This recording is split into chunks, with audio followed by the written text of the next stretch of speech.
بعد فأعوذ بالله من الشيطان الرجيم بسم الله الرحمن الرحيم ولقد استهزئ برسل من قبلك فأمليت للذين كفروا ثم أخذتهم فكيف كان عقاب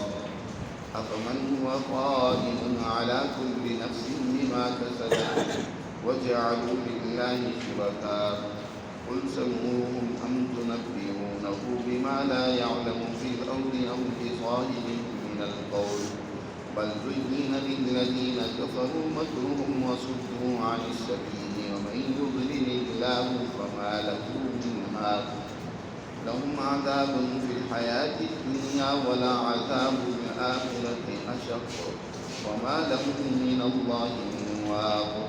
مثل الجنة التي وعد المتقون تجري من تحتها الأنهار أكلها دائم وظلها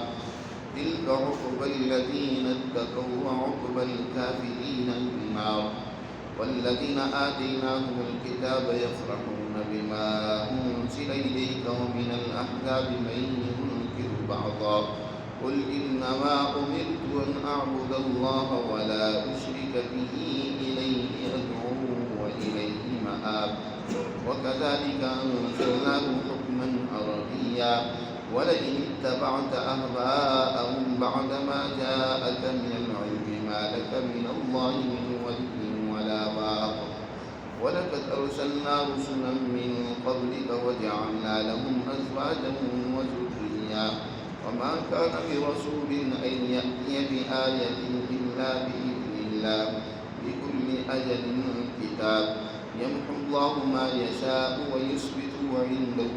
أم الكتاب وإما نرينك بعض الذين نعدهم أو نتوفينك فإنما عليك البلاغ وعلينا الحساب أولم يروا أنا نأتي الأرض ننقصها من أطرافها والله يحكم لا معقب لحكمه وهو سريع الحساب وقد مكر الذين من قبلهم فلله المكر جميعا يعلم ما تكسب كل نفس وسيعلم الكفار لمن عقبى الدار ويقول الذين كفروا لست مرسلا قل كفى بالله شهيدا بيني وبينكم ومن عنده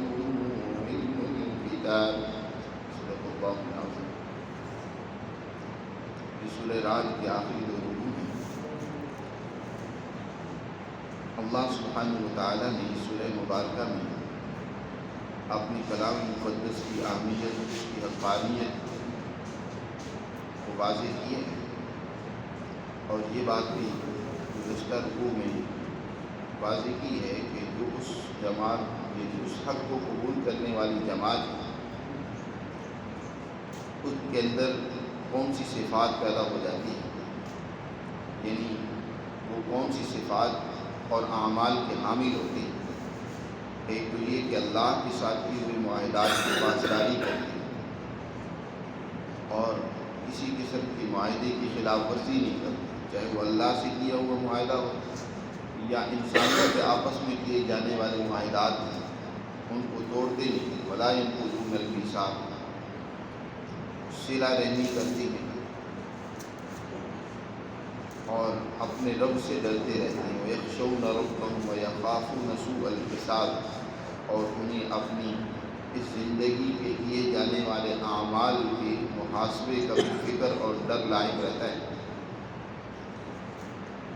اور اپنے رب کی رضا اور خوشنودی کی خاطر ہر طرح کی مشکلات کو جھیلتے جاتے ہیں.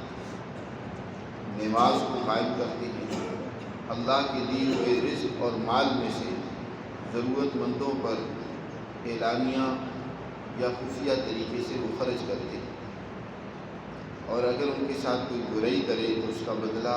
اچھائی سے دیتے ہیں، برائی سے نہیں دیتے. فرمایا ان صفات کی حامل جماعت کی در حقیقت عقبۃ الدار کی مستحق ہے. بہترین انجام اللہ کی حضور نعمتیں، جنات و عدن، ہمیشہ کی جو نعمتیں اور باغات ہیں وہ اسی جماعت کے لیے جن کے اندر یہ صفات پائی جائیں. نہ صرف ان کے لیے بلکہ ان کی وہ نیک اولاد، ان کی وہ بیویاں جو ان کی ان اعمال میں شریک تھیں، وہ بھی ان کے ساتھ ان نعمتوں والی جنتوں میں ہوں گی۔ اللہ نے اس کا تذکرہ کیا، اور اس کے بعد یہاں سے آخری 2 رکوعوں میں اللہ سبحانہ و تعالیٰ نے انبیاء علیہ السلام جو ان سچی تعلیمات کو لے کر آتے ہیں، لوگ ایک دوسری جماعت جو ان تمام اللہ کی احکامات اور قوانین کی مخالفت ہی نہیں کرتی، بلکہ اللہ کے حاجیوں اور رہنماؤں کا مذاق اڑاتے، خود نبی کریم صلی اللہ علیہ وسلم کا تمسخر اڑاتے ہیں۔ آپ صلی اللہ علیہ وسلم کو تسلی دی جا رہی ہے کہ ان کی باتوں سے پریشان ہونے کی ضرورت نہیں، یہ صرف آپ کے ساتھ کوئی معاملہ نہیں ہو رہا، آپ سے پہلے بھی جو انبیاء اور رسول آئے ہیں ان کے ساتھ بھی اسی طرح کا رویہ انہوں نے رکھا ہے، ان کی بھی بجائے باتوں کو سننے کے الٹا ان کا مذاق اڑایا ہے۔ وَلَقَدِ اسْتُهْزِئَ بِرُسُلٍ مِّن قَبْلِكُمْ، پھر ایسی قوموں کو، ایسے افراد کو ہم نے پہلے تو سمجھنے کا موقع اور مہلت دی، لیکن جب انہوں نے اپنی سمجھ کو استعمال نہیں کیا، خواہشات میں ڈوبی رہے، پھر نتیجہ یہ نکلا کہ فَأَمْلَيْتُ لِلَّذِينَ كَفَرُوا ثُمَّ أَخَذْتُهُمْ، پھر میں نے ان پر اپنی گرفت تنگ کر دی اور میں نے انہیں پکڑ لیا، نتیجہ یہ نکلا کہ وہ قوم تباہ و برباد کر دی۔ فَكَيْفَ كَانَ عِقَابِ، پھر ذرا مطالعہ کیجیے کہ میری سزا کیسی رہی ایسی قوموں کے بارے میں۔ اس کے بعد اللہ سبحانہ و تعالیٰ نے اس حقیقت کو بھی واضح کی ہے کہ ایسے لوگوں کے لیے دنیا کے اندر بھی اللہ کی طرف سے عذاب ہوتا ہے، ذلت ہوتی ہے، پستی اور رسوائی اٹھانی پڑتی ہے۔ لَهُمْ عَذَابٌ فِي الْحَيَاةِ الدُّنْيَا وَلَعَذَابُ الْآخِرَةِ أَشَقُّ، اور آخرت کے لیے جو اللہ نے ان کے لیے سزا مقرر کی ہوئی ہے وہ بہت مشقت اور تکلیف آمیز، بہت ہی کٹن ہے۔ وَلَعَذَابُ الْآخِرَةِ أَشَقُّ، وہ بڑی سخت ہے۔ وَمَا لَهُم مِّنَ اللَّهِ مِن وَاقٍ، اور جب اللہ کی گرفت آئے گی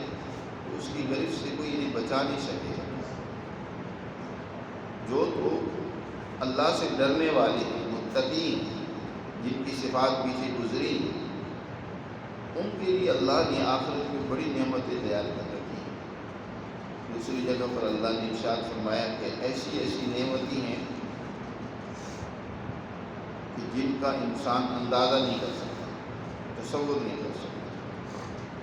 مثل الجنت التی وعد المتقون، متقی لوگ ہیں ان کے لیے جن جنتوں کا وعدہ کیا گیا ہے، ان کا ایک تھوڑا سا ادنا سا نمونہ یہ ہے کہ اس کی ہر چیز دائمی، ہمیشہ کے لیے، اس کے پھل، اس کی نعمتیں۔ یہاں دنیا میں تو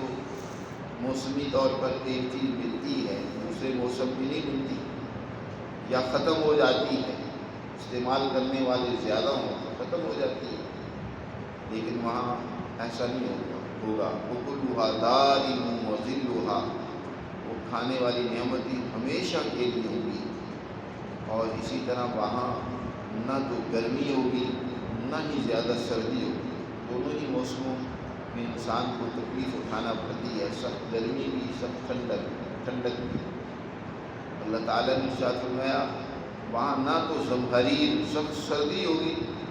اور نہ ہی سخت تبش اور گرمی ہوگی، بلکہ وَظِلُّهَا، وہاں سایہ، بہترین جو موسم ہوتا ہے وہ موسم ہوگا۔ گرمی کے موسم سے پہلے جو بہار کا موسم آتا ہے وہ موسم ہوگا۔ تِلْكَ عُقْبَىٰ الَّذِينَ اتَّقَوْا، یہ بہترین انجام ان لوگوں کا ہے جنہوں نے تقوی اختیار کیا۔ اس کے بعد قرآن نے ایک اور بات واضح کی ہے کہ ہم نے آپ سے پہلے بھی انبیاء اور رسول بھیجے، وہ بھی انسانیت کی رہنمائی کے لیے آئے۔ ایک عجیب بات ہمیشہ سے گمراہ قوموں کے ذہنوں میں بیٹھ جاتی ہے کہ انبیاء علیہ السلام تو کوئی انسانوں سے ماورا مخلوق ہونی چاہیے، جن میں کوئی انسانی ضروریات نہ ہوں، انسانوں جیسی زندگی ان کی نہ ہو، نہ ان کے بیوی بچے ہوں، نہ وہ کھاتے پیتے ہوں، نہ کاروبار کرتے ہیں۔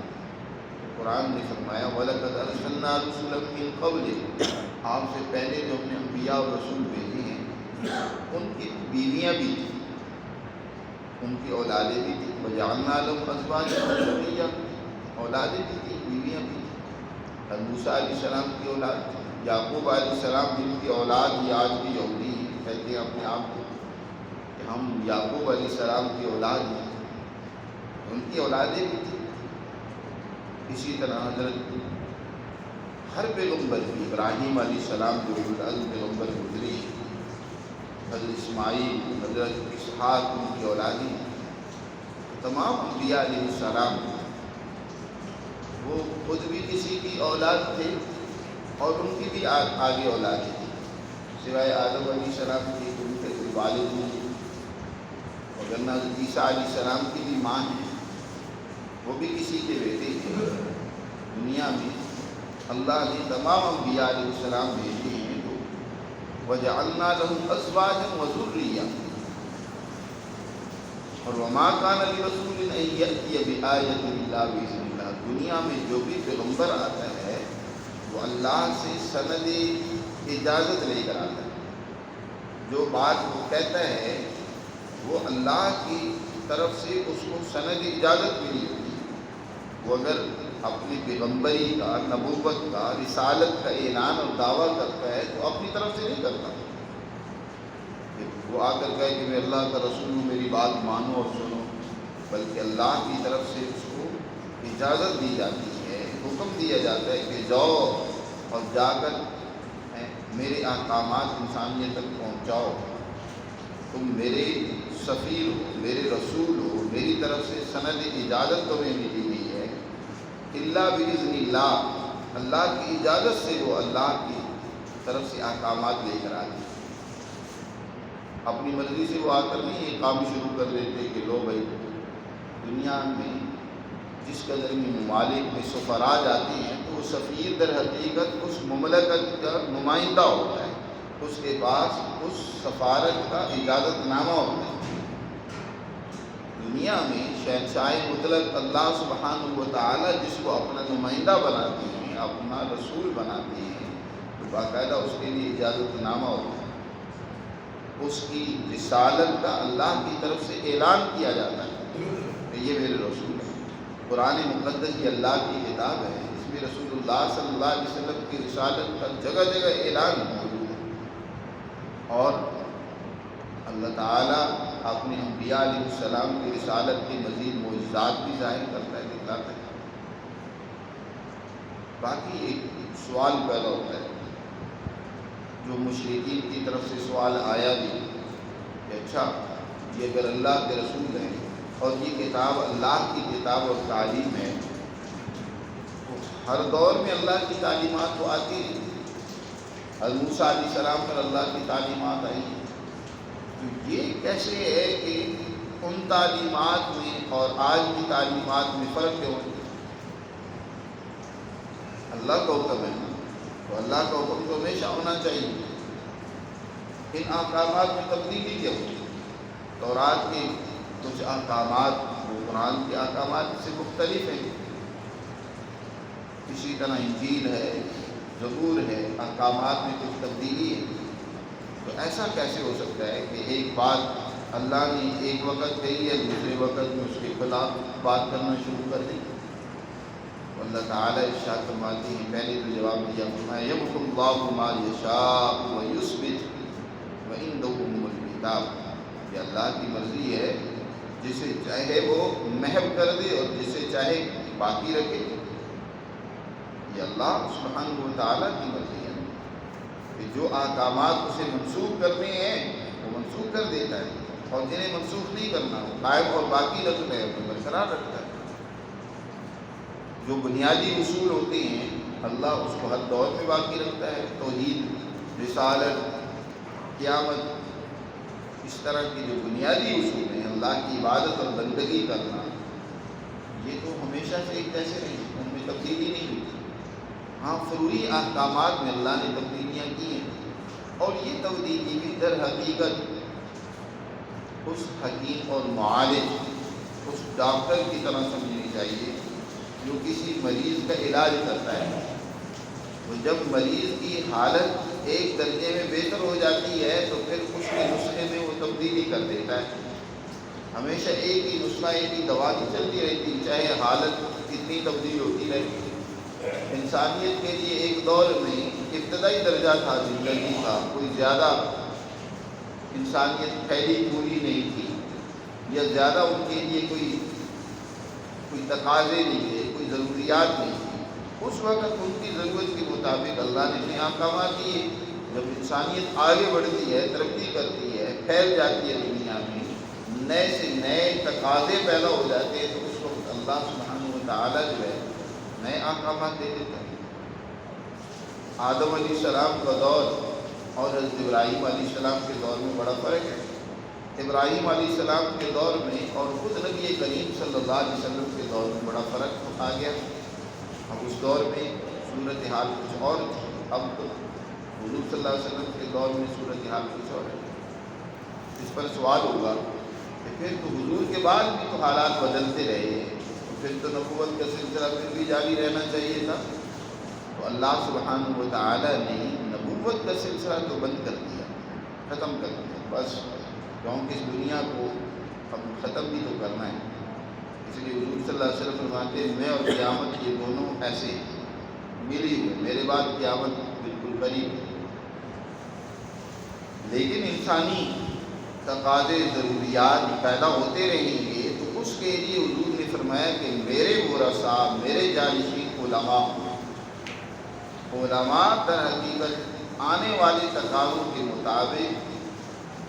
انہی قرآنی قوانین، حضور کے انہی ارشادات کی روشنی میں ان کا حل پیش کرتے رہے۔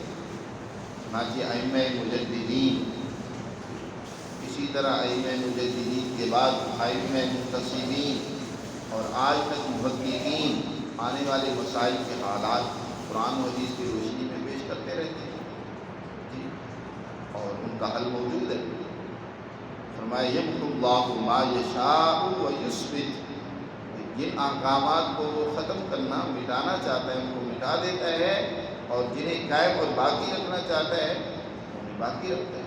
کچھ منسوخ کر دیتا ہے، کچھ باقی رکھتا ہے۔ یہ اللہ سبحانہ و تعالیٰ کی مرضی ہے، لیکن اس کے ہر حکم کے پیچھے حکمت ہوتی ہے۔ وَعِندَهُ أُمُّ الْكِتَابِ، ام الکتاب تو اسی کے پاس ہے، یعنی لوح محفوظ جس میں انسانیت کے لیے یہ سارے احکامات درج ہیں، اسی کے پاس ہے، اس میں کوئی تبدیلی نہیں آتی۔ ہاں تبدیلی انسانی ضرورت کے مطابق اللہ سبحانہ و تعالیٰ کی طرف سے آتی ہے۔ اس کے بعد اللہ سبحانہ و تعالیٰ نے مزید مشرکین مکہ کو تنبیہ کی ہے کہ تم اگر اپنی ان غلط رویوں اور کرتوتوں سے باز نہ آؤ گے تو پھر تمہیں اللہ ضرور سزا دے گا، حضور کی زندگی میں یا حضور کی دنیا سے جانے کے بعد۔ اس سے یہ بھی معلوم ہوا کہ اصل چیز تو اللہ کے احکامات اور قوانین ہیں، وہ کسی شخصیت کے بھی پابند نہیں ہیں، چاہے وہ نبی کریم صلی اللہ علیہ وسلم کی ذات گرامی کیوں نہ ہو، بڑی اونچی ذات ہے حضور صلی اللہ علیہ وسلم۔ اس لیے فرمایا کہ ہم وَإِمَّا نُرِيَنَّكَ بَعْضَ الَّذِي نَعِدُهُمْ، کچھ وہ باتیں جن کا ہم ان مشرکین سے، ان کفار سے وعدہ کر چکے ہیں، وہ ہم ان کو دکھلا دیں آپ کی زندگی میں، آپ بھی دیکھ لیں جو وعدے ہم نے کیے ہیں وہ کیسے پورے ہوئے ہیں، آپ بھی اپنی آنکھوں سے دیکھ لیں، اور نَتَوَفَّيَنَّكَ، یا ہم آپ کو اپنے پاس بلا لیں اور پھر اس کے بعد ہم اپنے وہ وعدے پورے کریں، یہ بھی ہوگا۔ فَإِنَّمَا عَلَيْكَ الْبَلَاغُ، آپ کے ذمے تو ہمارے احکامات پہنچا دینا، باقی حساب رکھنا وہ تو ہماری ذمہ داری ہے،